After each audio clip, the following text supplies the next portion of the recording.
Hello friends. तो paper six के इस सीरीज़ में हम लोग इस वीडियो की शुरुआत करते हैं। पिछले वीडियो में हम लोग यहाँ पे डिस्कस किए थे यूपी एज एग्रीकल्चरल स्टेट। ठीक है, अब हम बात करेंगे कि एग्रीकल्चर होल्डिंग और उसके रिलेटेड क्या क्या इश्यूज़ हमें देखने को मिलते हैं, राइट। लेकिन उससे पहले हमें ये जान लेना है कि एमएसपी का कॉन्सेप्ट क्या है, राइट। तो एमएसपी जो आपका होता है, MSP is the minimum price set up by the government at which farmers can expect to sell their produce for a season, right। यानी कि MSP वो मिनिमम सपोर्ट प्राइस, वो वैल्यू होती है, वो कीमत होती है जो कि सरकार की तरफ से फिक्स किया रहता है, और वो सरकार और वो किसानों को MSP के बेसिस पे मार्केट में अपने प्रोडक्ट्स बेचने पे कहती है, राइट। तो एक तरीके से मिनिमम सपोर्ट प्राइस आपका जो होता है वो बेसिकली एक प्राइस सेटअप होता है, ठीक है। MSP is declared by the government 2 times a year for rabi and kharif crops and to give a suitable and profitable price to farmers। तो वही है कि मतलब सरकार की तरफ से MSP इसीलिए दी जाती ताकि जितनी भी फसल किसान उगा रहा है उसका उसे उचित दाम मिले, राइट। तो ये सारी चीज़ें हैं। फिर MSP is declared by Cabinet Committee on Economic Affairs based on recommendation of Commission for Agriculture cost and price, CCEA द्वारा इसे डिक्लेयर किया जाता है, और ये जो इसकी अनुशंसा करती है वो CCCACP करती है, यानी commission for agriculture and cost of price, ठीक है। इसकी रिकमेंडेशन पे ये आपका करता है। फिर CACP is an autonomous institution and as and it's recommendation is not binding, right. हालांकि CACP एक ऑटोनोमस संस्था है और इसकी जो रिकमेंडेशन होती है वो गवर्नमेंट पे बाइंडिंग नहीं होती है, लेकिन अक्सर गवर्नमेंट इसकी डिसीजन को कंसीडर करती है, ठीक है। अब अगर हम एग्रीकल्चरल होल्डिंग के ऊपर बात करते हैं तो the term agricultural holding indicates the average size of agriculture land held by farmers, right. तो औसत भूमि को जो किसान अपने हाथ में रखते हैं, या फिर किसानों के हाथ में जो औसत भूमि रहती है उसे हम एग्रीकल्चर होल्डिंग कहते हैं, ठीक है। कई सारे देशों में ये एग्रीकल्चर होल्डिंग जो होता है अलग अलग होता है। इंडिया में जो होता है वो उस हिसाब से अलग अलग होता है, जैसे जहाँ का जितना आपका ज़्यादा होगा उसी हिसाब से एग्रीकल्चर होल्डिंग बात करेंगे। तो अब साइज़ के हिसाब से और एरिया के हिसाब से बात करें तो उसको हम एग्रीकल्चर होल्डिंग को हम यानी एग्रीकल्चर होल्डिंग को इस तरह से देख सकते हैं, जैसे मार्जिनल होल्डिंग यानी सीमांत, फिर स्मॉल होल्डिंग यानी कि लघु, सेमी मीडियम यानी कि अर्ध मध्यम, लार्ज यानी वृहद। और अगर एरिया के हिसाब से बात करें तो मार्जिनल होल्डिंग में आता है 1 हेक्टेयर से कम आता है, स्मॉल होल्डिंग में आपका 1 से 2 हेक्टेयर के बीच में आता है, सेमी मीडियम में 2 से 4 हेक्टेयर के बीच में, मीडियम होल्डिंग में आपका 4 से 10, और 10 हेक्टेयर से ज़्यादा आपका लार्ज होल्डिंग में एरिया वाइज आता है, राइट। तो ये आपका एरिया के हिसाब से आता है। फिर यहाँ पे अगर हम बात करें तो ग्रीन रेवोल्यूशन एंड यूपी, हरित क्रांति, right. Green revolution was started in country in 1966 to 67, increase agricultural productivity. आपको पता होगा कि जो हरित क्रांति है वो पंजाब, हरियाणा और वेस्ट यूपी में 1966-67 से शुरू हुआ था। The credit for green revolution in India mainly goes to Norman Borlaug and MS. Swaminathan. इन दोनों को क्रेडिट दिया जाता है, नॉर्मन बोरलाग और एम.एस. स्वामीनाथन।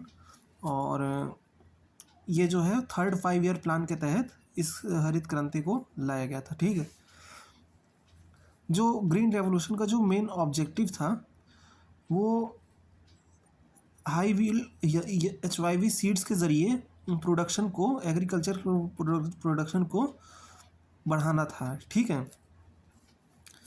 तो अब ये क्यों किया गया था, तो आपको बताना चाहूँगा कि 1960 के दशक में क्या हुआ था कि यहाँ पे फूड ग्रेन्स की यानी खाद्यान्न फसलों की थोड़ी कमी हो गई थी। ठीक है, तो इंडिया की गवर्नमेंट ने जो उस समय थे शास्त्री जी, उन्होंने कहा था कि जो किसान हैं उन्होंने एक नारा दिया था, जय जवान जय किसान। तो उन्होंने किसानों को प्रोत्साहित किया था कि आप ये HYV सीड की मदद से एग्रीकल्चर प्रोड्यूस में एग्रीकल्चर का जो प्रोड्यूस है वो आप बढ़ाएं। और इसमें सबसे अहम चीज़ होती थी, इसमें बीज दिए जाते थे, केमिकल फर्टिलाइज़र होता था, पेस्टिसाइड होता था और नई फार्मिंग टेक्निक और टेक्नोलॉजी होती थी। ठीक है, इससे क्या हुआ कि इससे ये चीज़ जो थी ये भारत में काफ़ी ज़्यादा सफल हो गई और इससे गेहूँ, बाजरा और आलू जैसी फसलों को, इनकी फसल की बढ़ोतरी हो गई। ठीक है, लेकिन उससे क्या हुआ कि जो चावल की फसल थी उससे उतनी ज़्यादा बढ़ोतरी नहीं हुई। ग्रीन रेवोल्यूशन ऑल्सो है बैड निगेटिव इम्पैक्ट, और इसका सबसे बड़ा निगेटिव इम्पैक्ट ये था कि जैसे जो वो था फर्टिलाइज़र होता था। ठीक है, तो फर्टिलाइज़र जो आता था वो उससे जो सॉइल की जो प्रोडक्टिविटी होती थी या सॉइल का फर्टिलिटी होता था वो काफ़ी ज़्यादा ख़राब हो जाता था, क्योंकि यूरिया और अदर केमिकल्स जो होते थे वो सॉइल की प्रोडक्टिविटी को काफ़ी ज़्यादा बैड इम्पैक्ट डालते थे। तो उसकी वजह से शुरुआत के लिए तो ठीक था, लेकिन बाद में जो है ये एक लॉन्ग टर्म में ख़राब, इतना सस्टेनेबल नहीं रहा। ठीक है, while western UP got good amount of profit from green revolution, the eastern UP remained aloof of it. ठीक है, तो वेस्ट यूपी जो होता था उसमें ग्रीन रेवोल्यूशन काफ़ी ज़्यादा, यहाँ क्रांति काफ़ी ज़्यादा सफल रही, लेकिन जो ईस्ट यूपी था वहाँ पे इसका लाभ अभी भी नहीं है। ठीक है, अब कैसे है, तो farmers of west UP were capable to use advance farming machine, chemical fertiliser and pesticide etcetera. ठीक है, तो ये यहाँ कर सकते थे, लेकिन ईस्टर्न यूपी में ऐसा कुछ नहीं कर सकते थे, क्योंकि यहाँ के जो जितने भी किसान थे वो सब लघु और सीमांत किसान ही थे। ठीक है, यानी इनकी होल्डिंग इतनी ज़्यादा होती नहीं थी। those farmers who have a comparatively small land holding were deprived of the benefits of the green revolution। हरित क्रांति वहीं सफल हो सकती थी जहाँ पे लोगों की जो लैंड होल्डिंग होती थी वो ज़्यादा हो, यानी कि 4-5 हेक्टेयर कम से कम हो तो सफल हो सकती थी। ठीक है, तो ये सारी चीज़ें थी। On the other hand, Western UP saw intense economic development, while on the other hand, Eastern UP and Bundelkhand region remained far behind। ठीक है, तो ये हरित क्रांति का ही असर था कि जो वेस्टर्न यूपी था वो आपका डेवलपमेंट देखा, लेकिन ईस्टर्न यूपी और बुंदेलखंड के जो क्षेत्र थे वहाँ अभी भी विकास इतना नहीं रहा। ठीक है, लंबे टाइम तक यहाँ पे विकास नहीं रहा। अब green revolution in eastern UP का क्या सीन है, तो sub scheme under green revolution extension has been implemented in eastern UP since 2010-11 से ईस्टर्न यूपी में भी हरित क्रांति को लाने की कोशिश की गई, और इसका मेन मकसद ये था कि गेहूं की जो पैदावार थी इसको बढ़ाया जाए और इसकी जो सॉइल हेल्थ होता था यानी उसको भी इम्प्रूव किया जाए। ठीक है, और इसके अलावा जो इरिगेशन की फैसिलिटी होती थी यानी कि सिंचाई की व्यवस्था होती थी, सिंचाई का कैपेबिलिटी होती थी, उसको भी बढ़ाया जाए, और पानी का सतत उपयोग भी इसमें शामिल है। और कृषि का जो है वो आधुनिकीकरण भी इसमें काफ़ी ज़्यादा है।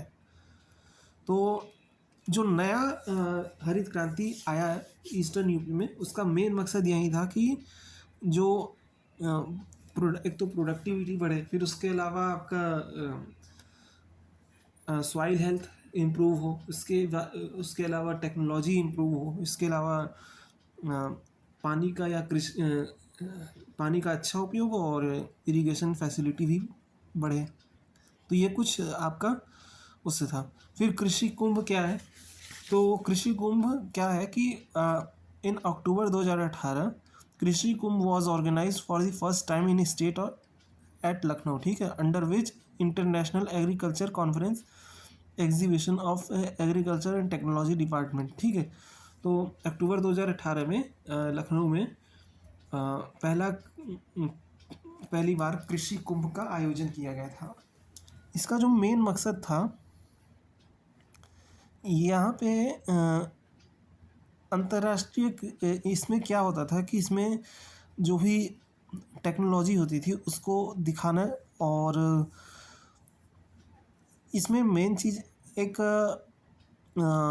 अवेयरनेस क्रिएट करना था फार्मर में कि वो नई टेक्नोलॉजी से रूबरू हो सकें, ठीक है, ताकि वो जो समय के साथ परिवर्तित चीज़ें होती है वो उसे सामंजस्य बिठा सकें। यहाँ पे क्या हुआ कि कई सारे देशों के दूतों के साथ MOU साइन किया गया, और जिसमें जापान के मिनिस्टर भी थे। तो उसमें क्या होता था कि इसमें जो इंडस्ट्रियल यूनिट को सेटअप करने की बात की गई थी, ठीक है। अब फिर बात करते हैं हम कि रीऑर्गेनाइजेशन ऑफ एग्रीकल्चरल होल्डिंग। ये बहुत ज़रूरी होता है, क्योंकि जैसा कि मैंने बताया कि अगर एग्रीकल्चरल होल्डिंग समान नहीं है तो इसकी वजह से क्या होता है कि जो आर्थिक विकास है वो समान नहीं रहता है, ठीक है। तो the farmers of UP, specially eastern UP, have smaller agricultural land in which they cannot use advanced and expensive farming tools. Increase in agricultural production by the use of advanced farming machine and technology in small agricultural land is called reorganization of small holding. It has mainly two components, ठीक है। तो होता क्या है कि जो आपका agricultural holding का रीऑर्गेनाइजेशन होता है, इसमें सबसे अहम चीज़ आती है आपकी मशीन और टेक्नोलॉजी का इस्तेमाल करना और एडवांस फार्मिंग का भी यूज़ करना, ठीक है।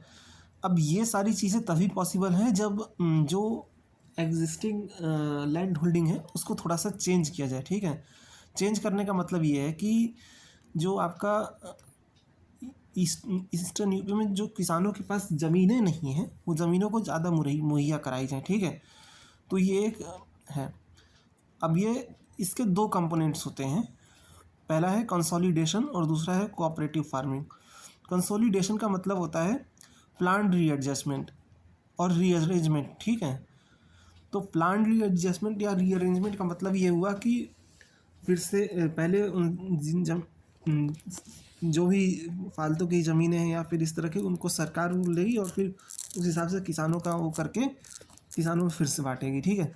दूसरा है कोऑपरेटिव फार्मिंग। कोऑपरेटिव फार्मिंग का कॉन्सेप्ट ये होता है कि ये यहाँ पे क्या होता है कि यहाँ पे फार्मर्स के पास जो कोऑपरेटिव फार्मिंग में ये एक वॉलेंट्री ऑर्गेनाइजेशन होता है, ठीक है, जहाँ पे फार्मर के लिए एक रिसोर्सेज का पूल बनाया जाता है। इसका मकसद ये होता है कि यहाँ पे एक दूसरे का सहयोग करके कृषि में एक दूसरे का सहयोग करके एग्रीकल्चर प्रोड्यूस बढ़ाया जाए, ठीक है। और ये चीज़ यूपी में काफ़ी ज़्यादा सफल हो सकती है, और ये तब सफल हो सकती है जिनके पास कम स्मॉल लैंड होल्डिंग है, वो सब मिलके इकट्ठा होके वो कोऑपरेटिव फार्मिंग पे जोर दे तो ये हो सकता है, ठीक है। अब अगला इशू है आपका डिक्रीजिंग साइज ऑफ होल्डिंग्स, ठीक है। 70% population in the state is linked with agricultural activities in which more than 90% are small and marginal farmers। जो राज्य की 70% आबादी है, राइट, उसमें 90% ऐसे किसान हैं जो कि स्मॉल और मार्जिनल फार्मर्स हैं। तो there has been constant decrease in agricultural holding in the state. ठीक है, तो इससे क्या होता है कि जो किसान होते हैं उसके एग्रीकल्चर होल्डिंग पे काफ़ी ज़्यादा बुरा प्रभाव पड़ता है। सेंसस एग्रीकल्चर सेंसस 2010-11 की अगर हम माने तो percentage of those holdings which are 1 hectare और less than 1 hectare in size was 79%। ठीक है, तो 1 हेक्टेयर उससे कम के जो कम के साइज वाले, तो यहाँ पे इनकी जो आबादी है वो 79% के आसपास है। तो इसका मतलब ये है कि यहाँ पे आपका जो कंसोलिडेशन वाला मामला है वो होगा नहीं। यहाँ पे जो हमें करना होगा, कोऑपरेटिव फार्मिंग को ज़्यादा प्रमोट करना होगा, क्योंकि आपको भी पता है कि जो आंकड़े बता रहे हैं कि राज्य में जो है स्मॉल फार्मर्स की आबादी ज़्यादा है। तो उस हिसाब से लोगों को हमें एक लाके एक बड़े मकसद के लिए हमें करना होगा। फिर एग्रीकल्चर सेंसस 2015-16 के हिसाब से ये आबादी 80.2% हो गई। और ये सब कुछ आंकड़े हैं, तो ये देख लीजिएगा। तो कुल मिला के कहने का मतलब ये है कि जो लैंड होल्डिंग का जो कॉन्सेप्ट है वो धीरे धीरे गिरता जा रहा है। ठीक है, जो साइज़ है इसका गिरता जा रहा है, तो ये काफ़ी ज़्यादा समस्या बढ़ती जा रही है। तो इस पे हमें ध्यान देना पड़ेगा। फिर इसके बाद आता है नीड फॉर इंटेंसिव फार्मिंग। तो ये टॉपिक हम नेक्स्ट वीडियो से हम शुरू करते हैं। ठीक है, तो आपसे मिलते हैं नेक्स्ट वीडियो में। तब तक के लिए अपना ध्यान रखिए और इसी तरह चैनल पे अपना प्यार बरकरार रखिए। इसको वीडियो को लाइक करें, शेयर करें, कमेंट करें और चैनल को सब्सक्राइब करें। ठीक है, thank you everyone, good bye.